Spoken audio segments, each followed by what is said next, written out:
Fair warning, this show contains strong language and adult themes from time to time. Sorry, Jerry can't help it.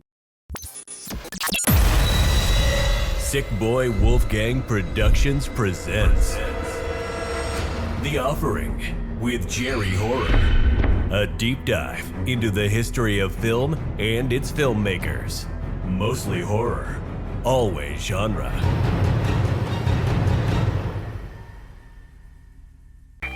The term cult film itself refers to the subculture that surrounds underground films and midnight movies. A cafe is usually a small and informal establishment serving various refreshments in an intimate and inviting setting. What do you get when you combine the two? You get the Cult Cafe, located at the Cinema Arts Center in Huntington, New York. Every Saturday night at 10 p.m., Cult Cafe brings you the best in cult film and beloved classics, curated with care, especially for a devoted fan base of cinephiles. Cult Cafe is where box office bombs are resurrected, and more obscure, transgressive films, shunned by the mainstream, can find a home beautifully projected on a large silver screen. Past movies screened at the Cult Cafe include David Cronenberg's Videodrome, Frank Henenlotter's Basket Case, John Carpenter's The Thing, Sam Raimi's Evil Dead, Victor Bonacor's Thrust, and Richard Kelly's Donnie Darko. Man, the programming there is on point. For tickets and showtimes, head on over to cinemaartscenter.org to find a listing of films, or add Cult Cafe on Facebook to find a series of upcoming events. There really is nothing like seeing an old favorite in a theater full of your fellow movie fans. Hey, maybe I'll even see you there. Cinema will never die at the Cult Cafe. Welcome to The Offering with Jerry Horror, the show where we can have a quiet and frank discussion as adults about the things that matter to me, or at least that I think matter to me. Please take a moment to subscribe to our show wherever you get fine podcasts, and hey, stay up to date on future episodes. Coming up, the director of The Exorcist and the star of The Godfather decided to team up for an unconventional thriller that was more slasher and less Hitchcock. Originally rated XXX, it didn't look like this film would come to cinemas anytime soon. The film was protested and lauded by the gay community due to its immoral and offensive depictions of gay culture. Theaters were not willing to show the movie because of its dark and sexually provocative nature. The curious case of a gay slasher film that rocked the nation.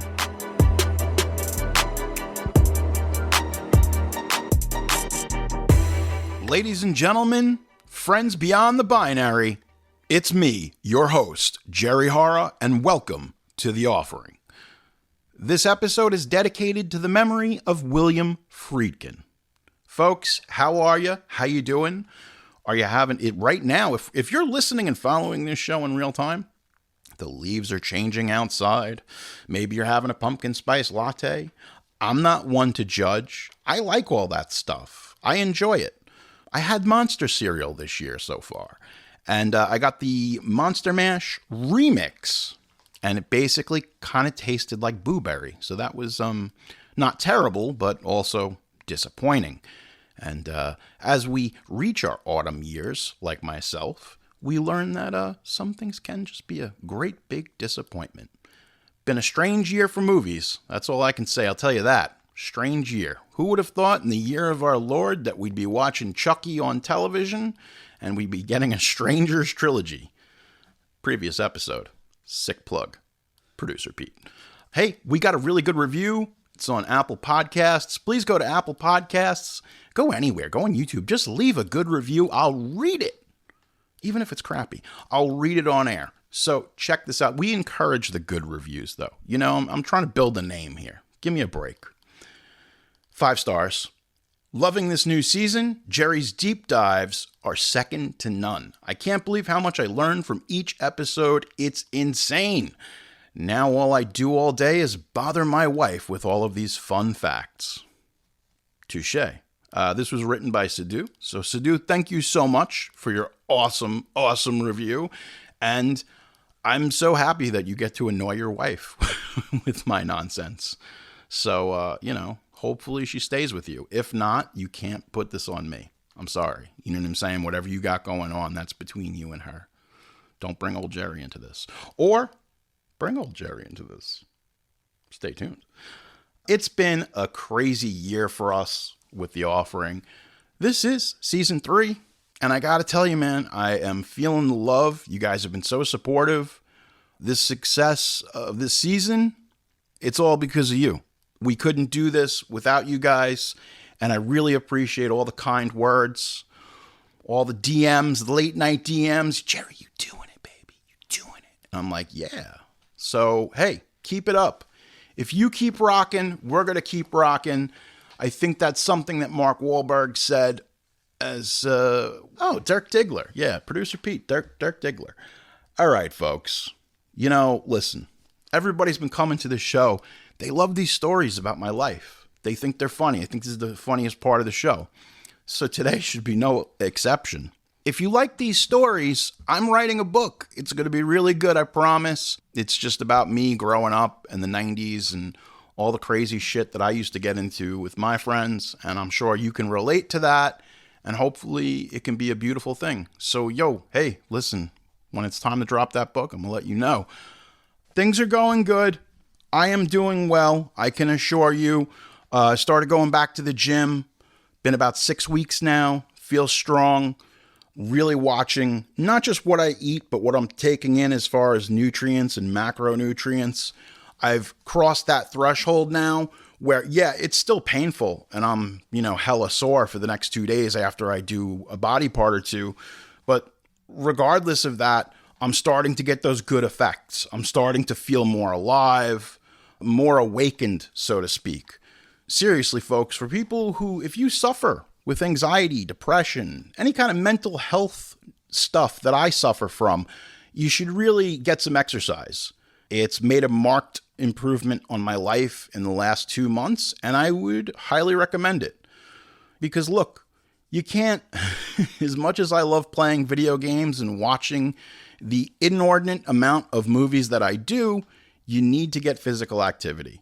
It's good for the brain, it's good for the body, it's good for the soul, and I recommend it. Seriously. A lot of times, you do these things and people are like, well, my ass hurts and blah, blah, blah, blah, blah. But you know what? This is I'm checking in with you. I'm telling you, I'm doing good. I'm doing good. I'm winning. It's been a year, man. It's been a fucking ride. All kinds of stuff has happened to me this year. But you know what? I'm making changes. I'm seeing a therapist. I'm getting help. I am, for the first time in my life, rebuilding myself. It is a painful and awkward process that sucks and it hurts. But you know what? You got to do it. Because this was like, I was telling producer Pete, I was telling Sean, it's like The Dark Knight Rises. Batman gets thrown down into the pit. What does he have to do? He's got to have his spirituality aligned. He's got to have his come to Jesus. He has to come full circle with himself and understand who he is. But the second thing is he's got to make himself strong. He's got to get strong so he can pull himself out of that pit. And why does he have to pull himself out of that pit? So he can go back to Gotham, kick Bane's ass, and take back the city. But he's not just taking back Gotham. He's taking back his very soul. And that is why Christopher Nolan is the OG of that superhero shit. It just doesn't get better. But what I'm telling you, folks, pull yourself up. Get strong. I'm getting strong, and I'm pulling myself up from the abyss that is my own sadness and nonsense. Rise above it. Let's do it. This is another William Friedkin joint. Previous episode, sick plug, it was a sequel to a William Friedkin joint, but this is an all original. Well, it's based on a book. All right, you know what? I'm not going to say anymore. Let's get to it, ladies and gentlemen. Let's go.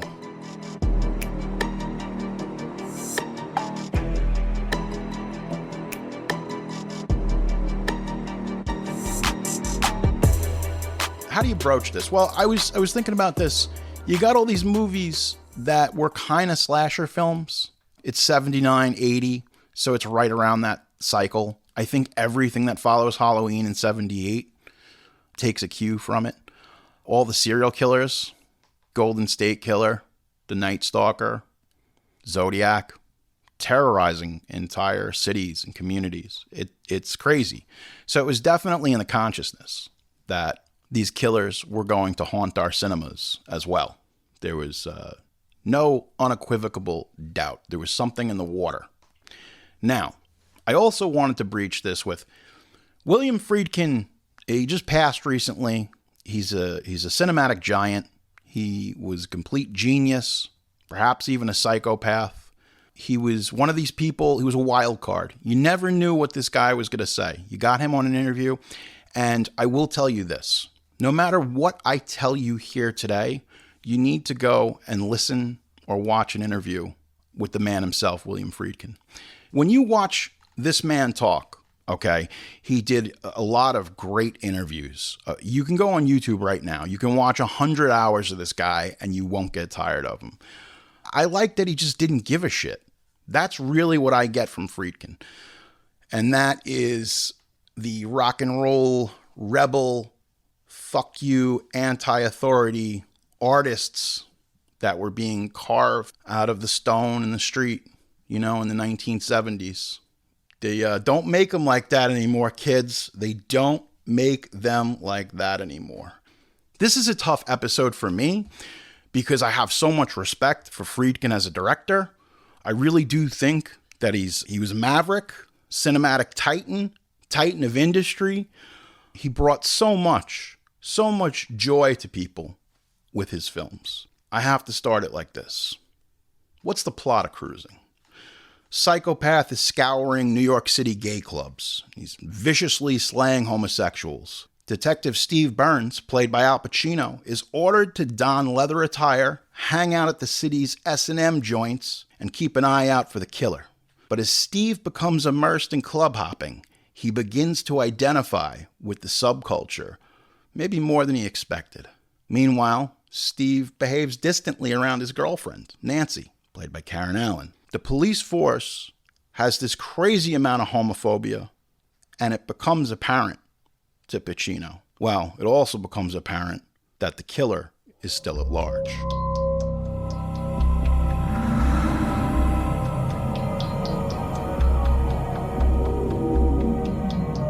From William Friedkin We've been finding parts of bodies floating in the river. comes a psychological thriller Why don't we take a walk? starring Academy Award winner Al Pacino. How'd you like to disappear? Go undercover. Disappear? The victim was in about 10 pieces. He's a bad dude. He's a scumbag. You made me do that. Where are you? Things happening to me, A controversial and landmark film. Why don't you want me anymore? What I'm doing is affecting me. About a New York subculture being terrorized by one of its own. There's just stuff going down. You know what you have to do. Now I'm afraid.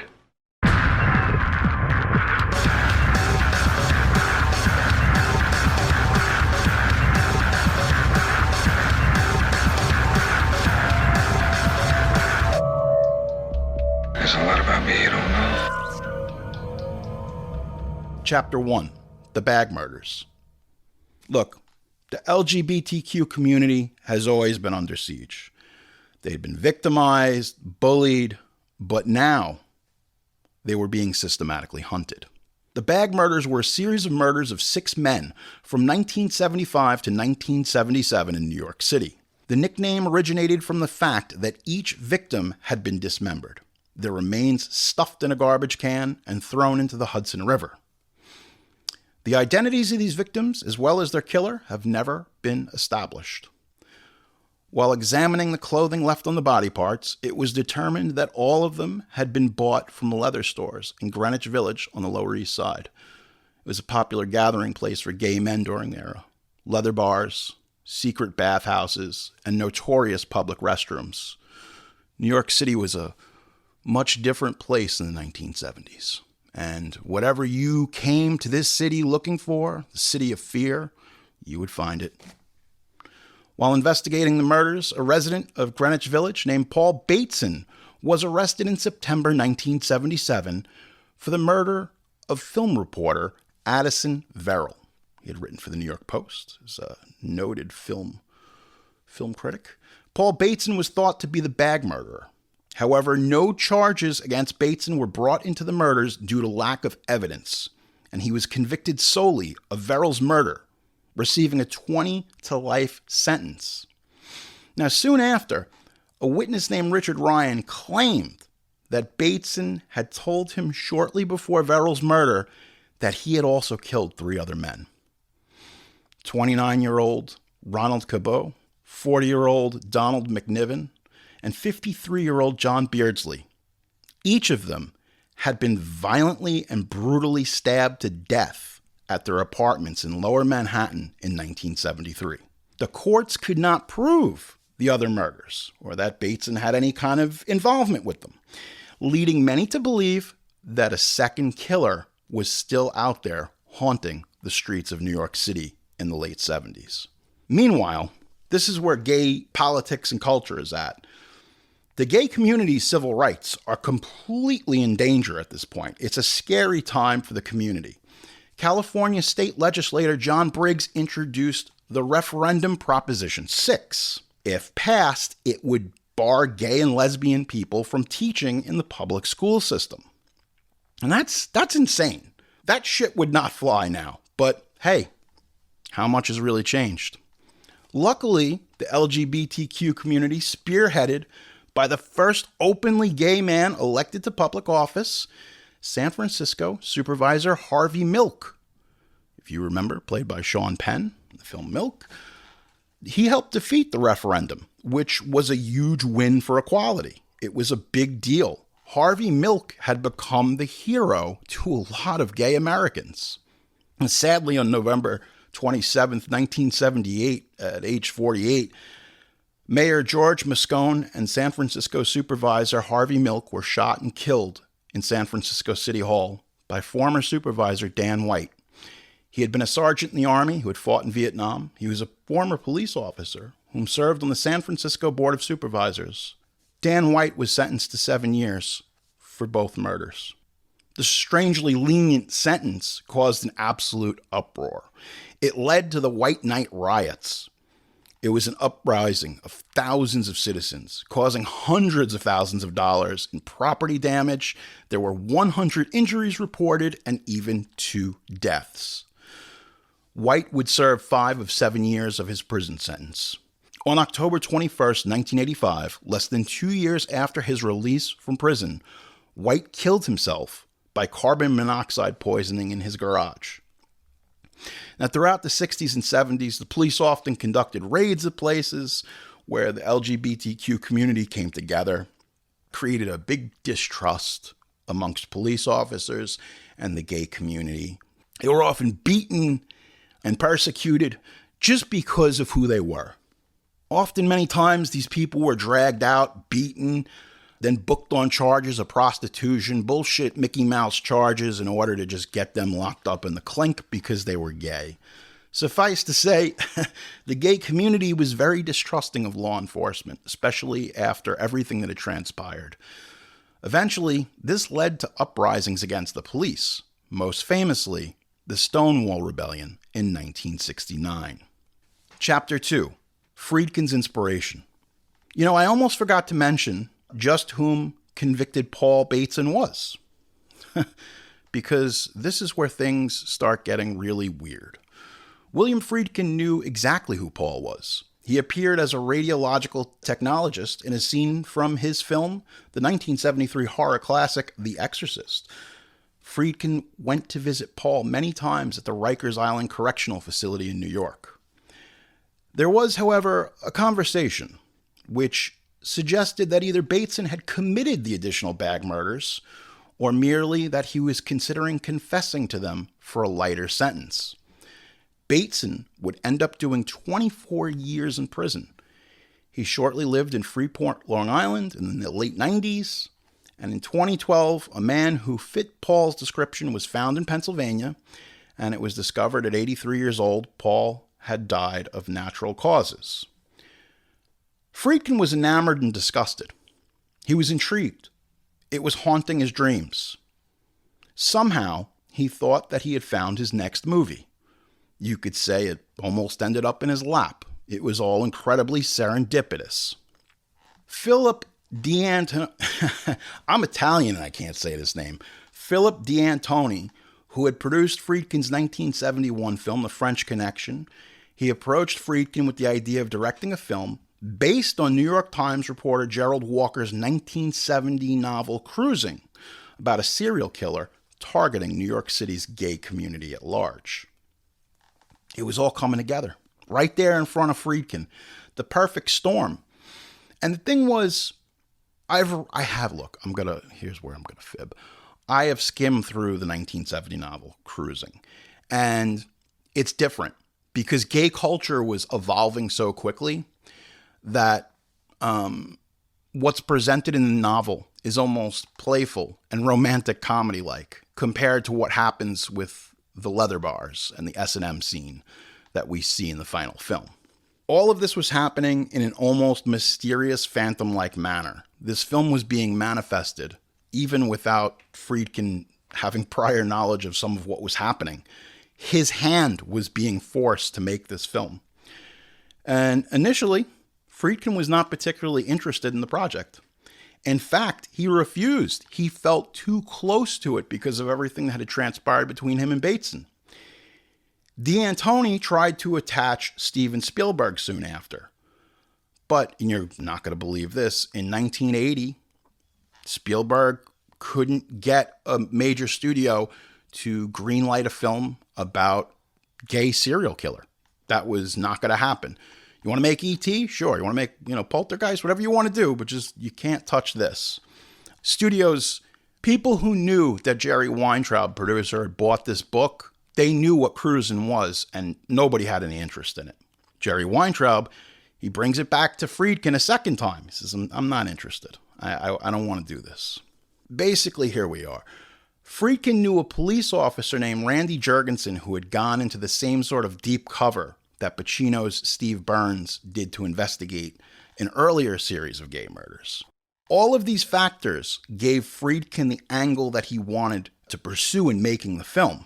See, now it's, as much as he refused the project, it's coming together. He has no control over it at this point. Jurgensen and Bateson served as film consultants, as did Sonny Grasso, who earlier had consulted Friedkin with the French Connection. And for the record, Jurgensen and Grasso appear in bit parts in the film. You can see them as background extras in a couple of the bar scenes. In his research, Friedkin worked with members of the local mafia, which was then run by the Gambino crime family. Coincidentally, the mafia owned most of the gay bars in New York. The mob gave Friedkin access to a world that he really didn't even know existed. Al Pacino was not Friedkin's first choice for the lead. It was actually Richard Gere. And I'll be honest with you, this is a different movie with Richard Gere, but I think it might have been a better movie.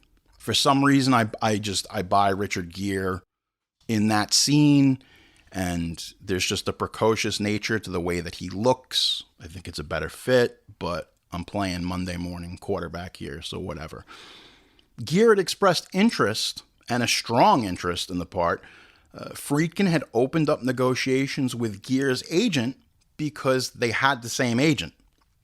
So Friedkin believed that Gere would bring an androgynous quality to the role, less masculine, that Al Pacino could not.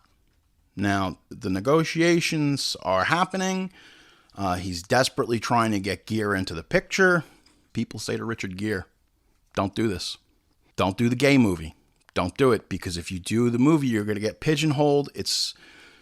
Gere is still a star on the rise at this point in the late 70s, early 80s. He doesn't really begin to find his footing until American Gigolo. Yeah. He doesn't come into his own. And a lot of that is due to the Blondie soundtrack. It's basically a really cool music video. You know, you get to see Richard Gere in really expensive suits, driving around with Debbie Harry singing. It works. It's fine. Friends and filmmakers started coming back to Friedkin, and they say to him, listen, Pacino's a better choice. So he took his friend's advice, and he cast him. Believe it or not, that friend was Gene Hackman. Gene Hackman believed that Richard Gere wouldn't be believable enough to the average Joe. So, shout out to Gene Hackman, living his best life. He's retired. God bless him. Scenes from the film would be filmed exclusively at the Hellfire Club and the Mine Shaft. Both clubs were famous for the many leather daddies they attracted. Both clubs lured in men who loved bondage and sadomasochism. Pacino hung out at the Mine Shaft for quite a few weekends. He got deeper and deeper into the research. In fact, everybody did. Friedkin was at these bars almost every night of the week that he could be. He was getting everybody, Sonny Grasso, all of his technical advisors. They were all hanging out at these bars with him. They were getting deep into the scene. Friedkin said that he was disappointed with Pacino's lack of professionalism during the shoot, claiming that he was often late and didn't add any ideas to the character or the film. It was also believed that Pacino was in the throes of a very nasty cocaine habit throughout the filming. He was completely despondent. It's kind of like an empty shell. And I'll be honest with you, if you watch this film, yes, there is an aloof quality to Steve Burns, the character, but I think a lot of those vacant stares are just somebody coming off the bender of cocaine. I've been there. You know what I'm saying? Like, I know drug use, and I can see it. Previous episode, Xanadu, it's like you talk about the film itself, you can feel the cocaine falling off the frame. And that's the case with Cruising. That scene, it's there, man. It's the end of disco, and it's the beginning of a darker period in American history. Chapter 3, the summer of 1979. Arthur Bell, American journalist, author, and LGBTQ activist. Cruising promises to be the most oppressive, ugly, and bigoted look at homosexuality that's ever been presented on the screen. Friedkin is playing with a keg of dynamite, and he's throwing a match on it.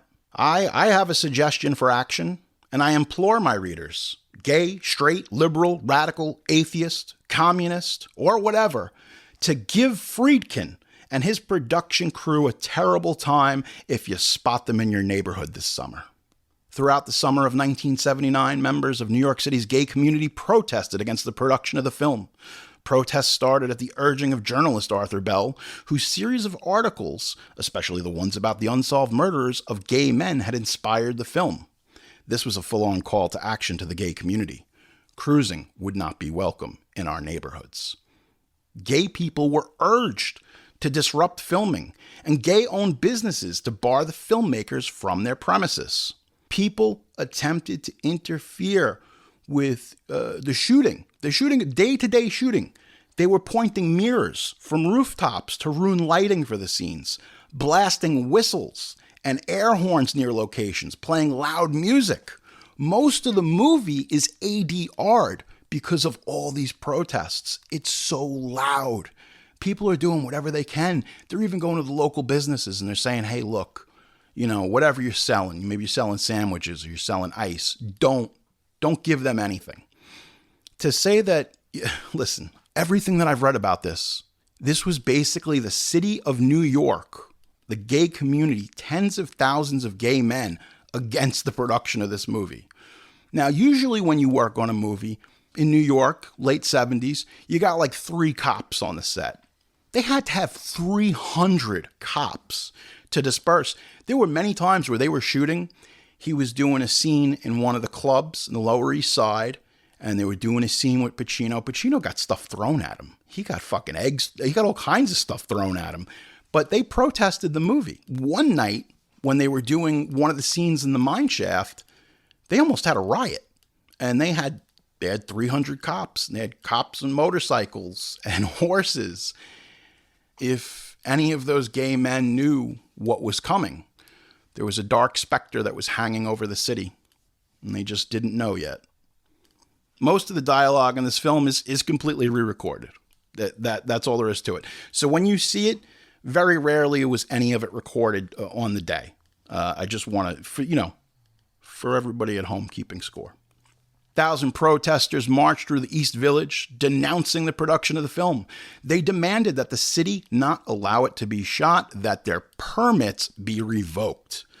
Al Pacino said that he understood the protests, but insisted that upon reading the screenplay, he at never any point felt that the film was anti-gay. He said the leather bars were just a fragment of the gay community, the same way the mafia is a fragment of Italian-American life. The LGBTQ made every day of this production a living hell. Friedkin had become public enemy number one to the gay community in the summer of 1979. It got so bad. This is how bad it got. How bad did it get, Jerry? It got so bad that Friedkin had to pay the mafia, the Gambino crime family, for protection just so they could get the film done. They had real gangsters with real guns, and if you interfered with the production, they were going to fucking shoot you. And I can't think of anything worse that could have happened if you had one of these wise guys and they shot a gay person. It would have been terrible. It would have sank the movie. There would have been riots. They wouldn't have been able to make the movie. United Artists, the studio behind the film, had executives, the executives start receiving death threats. They say, if you release this film, I'm going to kill your whole fucking family. It's like scary shit, man. They pretty much got scared and they put the movie on the open market. Universal owns the rights now. But this was crazy. It was basically the studio abandoning the project. They put it up like, hey, this is what we paid to produce it. We're going to be very transparent with the costs. And if you'd like to, please buy it because we want nothing to do with it.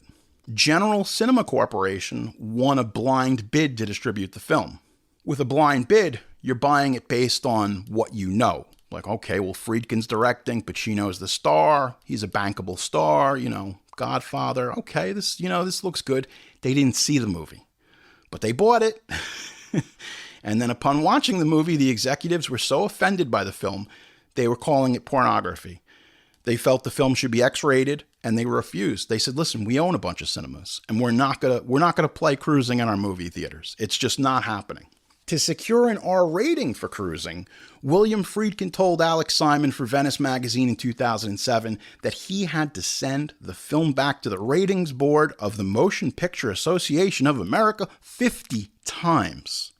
And when I tell you, there are 40 minutes of this film that are missing, and Lord Almighty, a man gets fisted, and they show it, and there's close-ups and the whole thing. And Friedkin did that purposely. He knew that they would go after the really nasty stuff first. They would go after that stuff that was really just pornography. But Friedkin's hardcore, man. This is a guy, he could go to any studio at this point in time and write his own check, and he's down and dirty in the Lower East Side shooting gay porn, essentially. It is what it is. There's nothing wrong with it. So Friedkin cuts the 40 minutes out of the movie. A lot of it, people say, obviously it just wasn't like wall-to-wall sex. It wasn't like, Cruising was a fucking porno movie and then he cut it all out. No, that's not the case.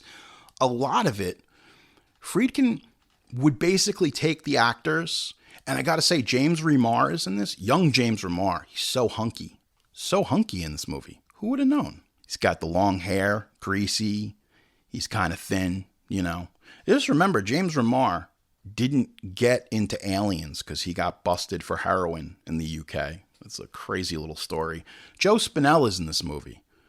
Maniac. He's in the Rocky movies. Is Gaza. Joe Spinell, I could go on for a whole podcast here, but Spinell was so fucking talented. He could have gone on to do anything. He really was a gifted actor that we lost too soon. So the movie wasn't wall-to-wall pornography. A lot of it was improvisation.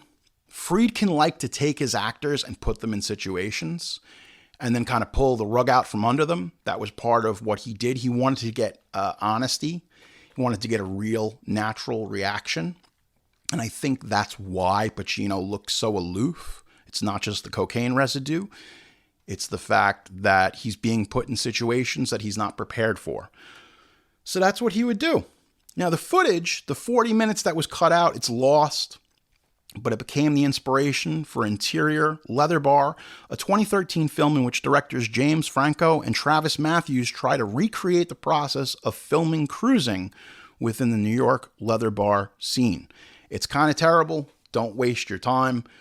I appreciate what Franco is trying to do with the project, but it's terrible. It's just a lot of improvised bullshit in a fake gay leather bar. We'll be right back with more of The Offering with Jerry Horror.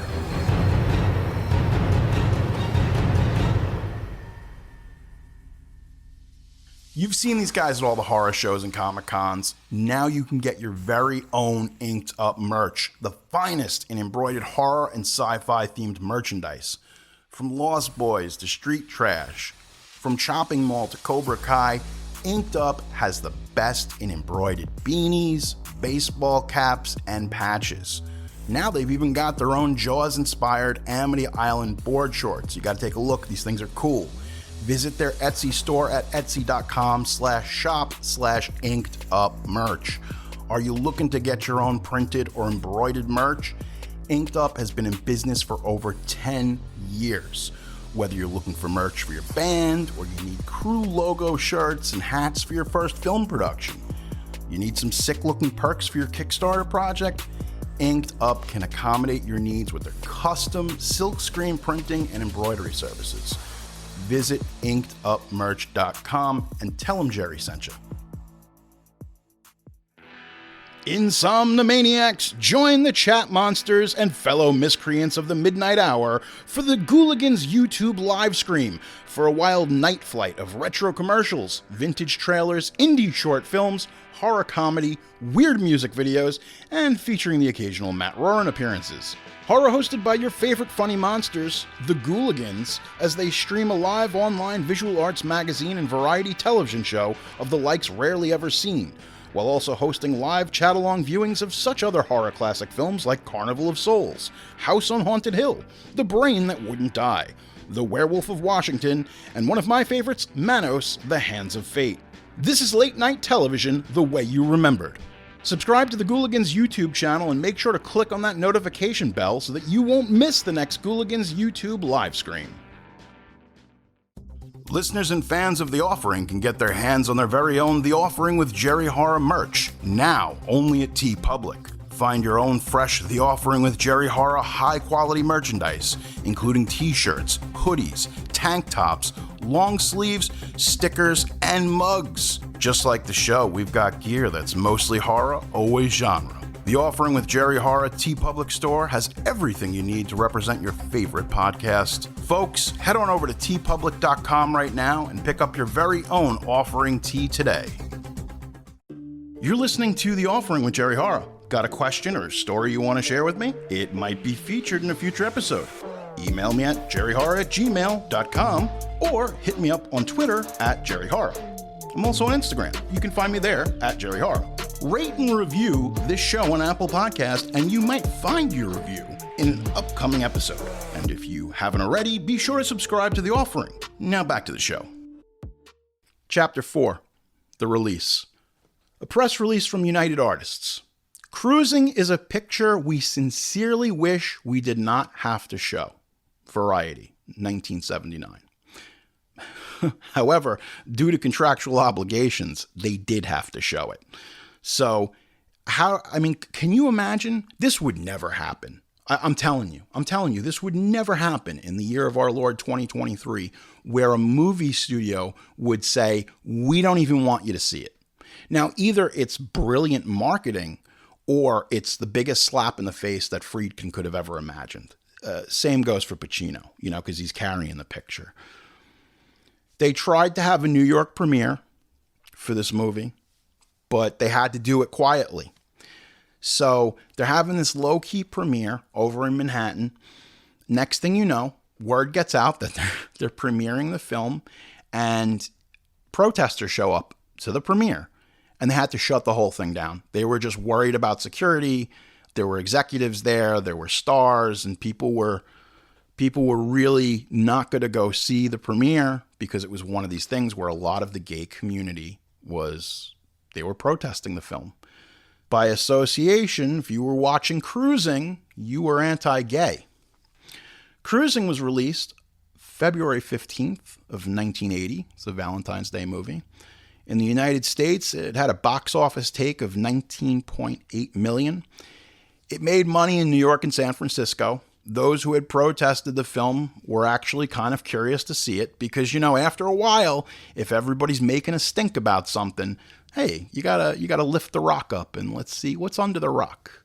For some gay men, it was a rite of passage. It was the first time that they had seen homosexuality depicted in a studio film that was being projected in cinemas across the world. And speaking of which, there are corners of the world where this film is completely banned. It didn't come out on Blu-ray in many Arab countries up until 2019. And in fact, it finally premiered. They actually showed it in a theater in Turkey. Films that have to do with homosexuality are not welcome in Turkey. So that was kind of a big win for them. They did have to have security at the screening, which is sad and pathetic. And I sometimes I hate this world. Numerous critics at the time had taken issue with its portrayal of gay men. In fact, most of the critics absolutely destroyed Cruising. Critic Vito Russo wrote, "Gays who protested the making of the film maintained that it would show when Pacino recognized his attraction to the homosexual world. He would become psychotic and begin to kill."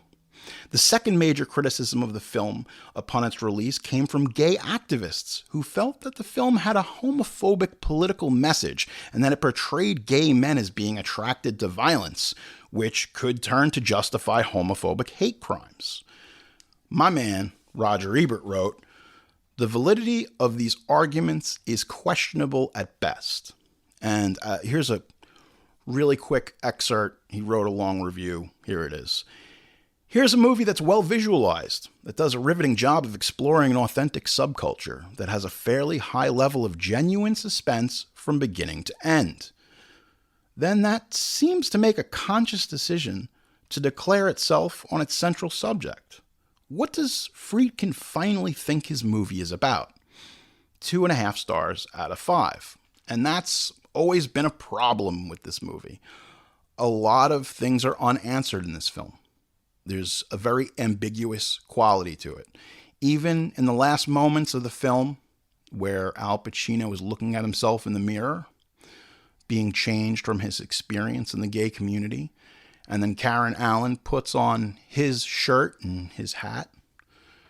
And I think it's a long gaze. I think it's a man looking inside his own soul, trying to figure out, am I gay?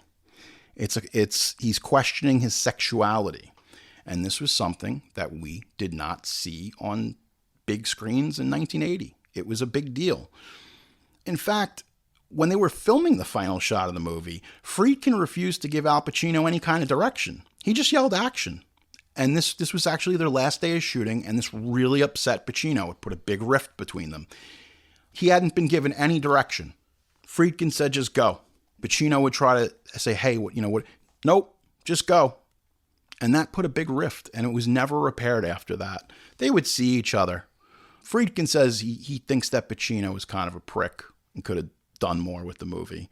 But then Friedkin, because again, he's contrarian. It depends on what day of the week you get old Willie and you're interviewing him. Some interviews, he says Pacino was a prick. Other interviews, he says I got a brilliant performance out of him. He thinks he's a gem. I'm telling you, go watch the interviews and he'll talk shit about the dude. And then the next interview will tell you how good he was. It's fucking crazy. But that's duality. That's real life. Was Steve Burns gay? Was the character gay? Was he bi? Was he curious? It's all left up to the viewer. It's left up to you, your imagination. It was a mystery, and perhaps it was left up to the viewer to decide who the killer really was. We kind of have, it's not like clear cut, like, oh, this is the killer. We don't know. And with the bag murders, I think a lot of what was going on was that people realized this wasn't one killer. There were multiple killers operating, maybe even 2 or 3. To the gay men in early 1980, that was a scary thing. People also say that Cruising suffers from the armored closet gay trope, where the character who's portrayed as macho or aggressive is secretly gay. And this is not helpful. It's one of these things where this trope is not helpful for furthering the acceptance of gay people, Also released in 1981 was Brian De Palma's wildly successful film Dressed to Kill. It featured a transgender murderer, which wasn't exactly sensitive to the community either, and that didn't really help. So you see the gay community right now, they're struggling with how they're being presented in current cinema. And to them, it's offensive and disturbing. And I understand. Believe me, it's not something that I'm ignorant to. Chapter 5, The Legacy of Cruising. Raymond Murray, editor of Images in the Dark, which is an encyclopedia of gay and lesbian films, writes that the film proves to be an entertaining, and for those born too late to enjoy the sexual excesses of pre-AIDS gay life in New York, fascinating, if ridiculous glimpse into gay life, I'll bet Hollywood's version of gay life.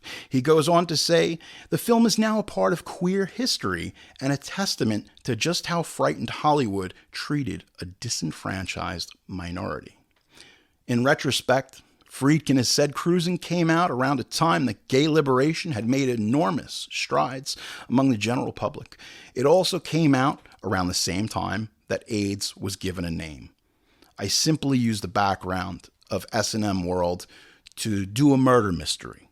It was based on a real case, but the timing of it was difficult because of what was happening to gay people in this country. The AIDS crisis would last longer than any cultural contribution that Cruising had made. The specter of death was no longer a serial killer stalking the streets. It could be anyone. Your friend, your lover, your neighbor. AIDS didn't care, and it would act accordingly. This film has gone on to be hugely influential. Cruising has an amazing score. A guy named Jack Nietzsche had done all the music. He did not use synthesizers, which was what Friedkin had wanted. He didn't use instruments. This guy had glass, and he would create different sounds by rolling water on the glasses and rhythms, and he would record it and mix it down, and it was all organically created. And I gotta tell you, when you go and you watch this movie and you watch some of those scenes, especially with Pacino in Central Park, and he's trying to hook up with a guy, he's trying to find out what's going on, and there is just, I'm telling you, man, it's just as good as like Bernard Herrmann's score for Psycho. It's so evocative and it's naturally created.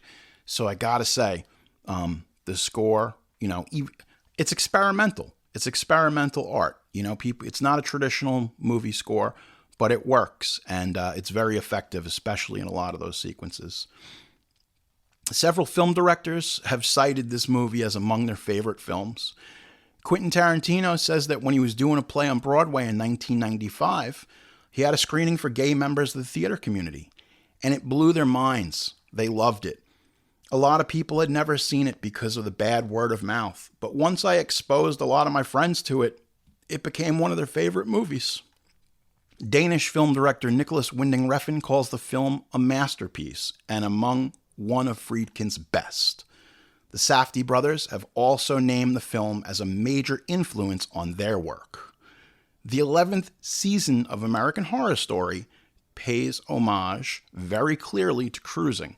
That whole season owes a lot to Cruising. It's got the vibe. That was also one of my favorites, that 11th season of American Horror Story. Ooh, scary stuff. Scary stuff. Awards. The Golden Raspberries nominated this film for Worst Picture, Worst Director, and Worst Screenplay. And I fucking hate the Golden Raspberries because like everything they picked, like you know what won? What won that year was The Shining. Like that won the worst movie. Get the fuck out of here. Home media releases. When they first put Cruising out on VHS and beta, they put a disclaimer in front of the movie. So now every time that you see the movie, you'll generally see it with the disclaimer. This film is not intended as an indictment on the homosexual world. It is set in one small segment of that world, which is not meant to be representative of the whole. Okay. Just really, it is what it is, man. The beta was released in 1982, along with the film finally coming to VHS in 1983. Both were distributed by Warner Brothers, which is where the current rights are now. They bought it as a favor to Friedkin because Friedkin was trying to get his movies, some stuff like French Connection is over at 20th Century.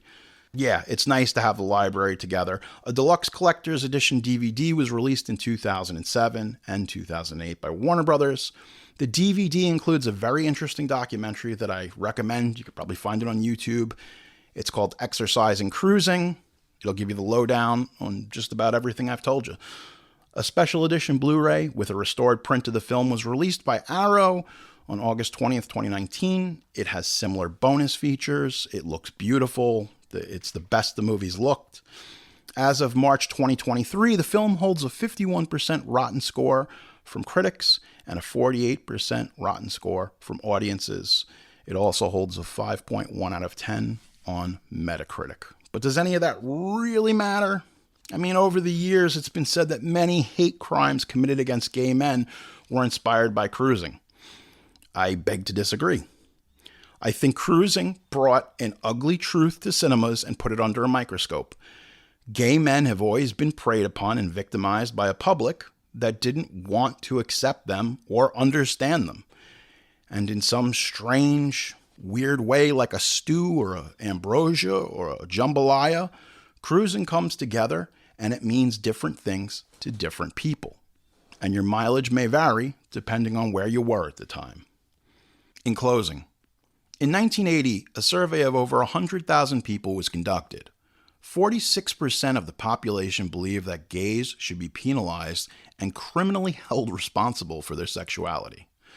Most Americans believe that degenerate behavior, pedophiles, and murder had been linked to homosexuality. It would be against the law to be gay. That's where we were in America in 1980. 46% of the population who will admit to it basically just wanted to either have gays put in prison or murdered. And I got to tell you, folks, it's a fucked up world. And some things change, some things stay the same way. Not for the better. Cruising asks us a very important question. And it made a lot of people uncomfortable with that question. Who am I? Am I gay? Am I straight? Am I bi? Do I have queer tendencies? Am I allowed to find other men attractive? And for most, it was a bridge too far to cross. And quite frankly, it scared people, especially straight men. And that's the question that William Friedkin asks. Who are we? Who are we at the end of the day? Cruising's ambiguous ending hangs on that very question. When Al Pacino looks in the mirror, Karen Allen, she's vying for his attention. Whoever that man is who went to that world and tried to find that killer, he's a different man. And that's the thing about evil in this world. Once you fool around with it, once you meet it, once you dance with the devil in the pale moonlight, as they say, you are forever changed. Folks, this is not an easy one for me. This is probably one of the most difficult episodes that I've ever had to make. I love Cruising. I think it's great. It's a tremendous film. There's a lot of it that's a bit tacky. Some of it's kind of dated. At the end of the day, it's a cultural landmark. It's where we were in 1980. It's what was going on in New York, the party scene. Looking back at it, it seems like a different world. And that's because it was. Some things have changed for the better. Some things have changed for the worst. You know, I'm not split on this movie. Like, I was split on Exorcist 2, The Heretic, where I just don't know how to feel about it depending on what day it is. But I like Cruising. I like Cruising a lot. There's a lot of great performances in there. The score is fantastic. So obviously, it was kind of really hard for me. I'm like, do we do an unhinged reviews? I'm like, real people have been fucking murdered. And I said to myself, yes, of course, we have to do unhinged reviews because this is very dour and depressing subject matter. I had to do it. I had to get it out of my system. I'm working shit out. Just like these filmmakers like Friedkin, I'm working shit out. I don't know what I'm working out, but we're doing it. Unhinged review. E. Baldwin, verified purchase on Amazon. Title, Ambiguously Gay Al. And this review was written on October 20th, 2007. I was drawn to this film because I was told it wasn't as bad as its reputation suggests, and may have been ahead of its time. What time? The Stone Age? Every print of this film should be burned and banned from human consumption. I've never been accused of being a champion of gay rights, but I smell a class action lawsuit here. This flick is seamy and has no socially redeeming qualities. William Friedkin's direction is clueless. Al Pacino is probably his worst performance. He seems puzzled on how to play his character. The script is consistently incoherent. The lone saving grace in this film is Paul Sorvino's portrayal of a police captain. Run from this flick if you ever get the urge. It's anti-gay propaganda unfit for anyone. I say destroy every copy. Yet he bought a copy. That's the irony.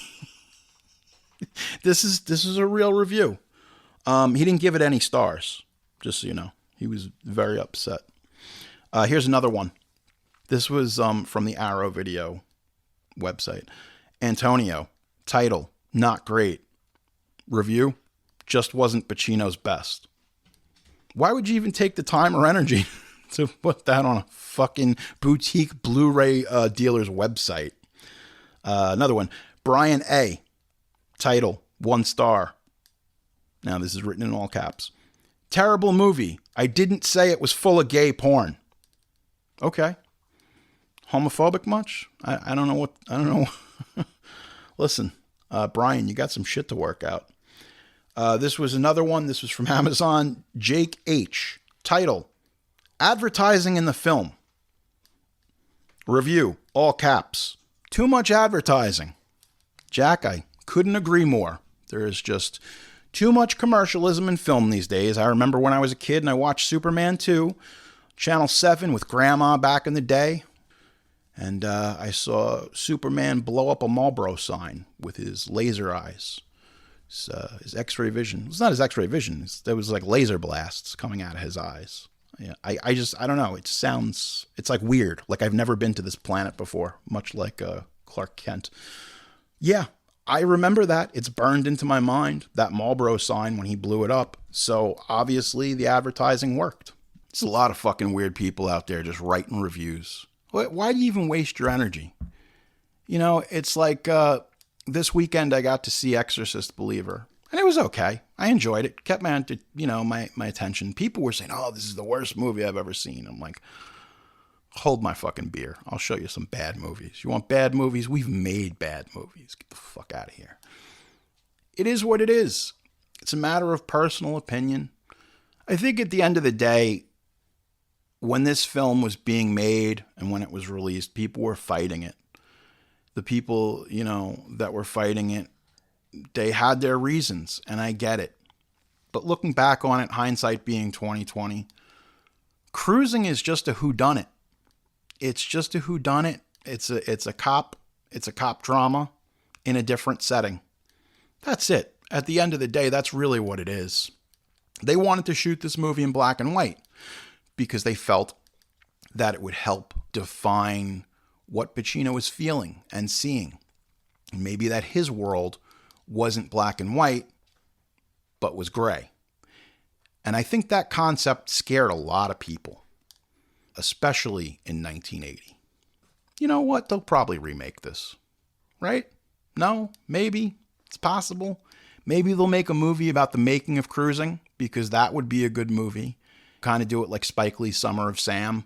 I mean, look, not that I'm giving any ideas out there, but hey, you got a movie that's about the shooting of Cruising while there's an actual killer out on the streets murdering gay men. Not bad, huh? Call William Friedkin. Hey, Pete, you know what I got? A sick plug, because this is the third to last episode of the season. We've done a lot of great movies. Definitely check it out. You can follow me on social media. Don't forget, I'm at Jerry Horror. Pretty much every platform known to man. And if I'm not, we will be currently migrating to that new digital streaming, whatever. I don't even know anymore. Everything's so nebulous now. But one thing will never change. The Offering is always here for you. I'm Jerry Horror. This has been The Offering. Mostly horror, always genre. You've been listening to The Offering with Jerry Horror. I'm very sorry. Produced by Pete Bune. If you have a question or a story you want to share with me, we'd love to hear from you. You can email me at jerryhorror@gmail.com or hit us up at Twitter @jerryhorror or on Instagram @jerryhorror. You getting the picture? Subscribe to Apple Podcasts, Spotify, or wherever fine podcasts are provided for you and your family. I want you to enjoy. Just join us next time for another offering.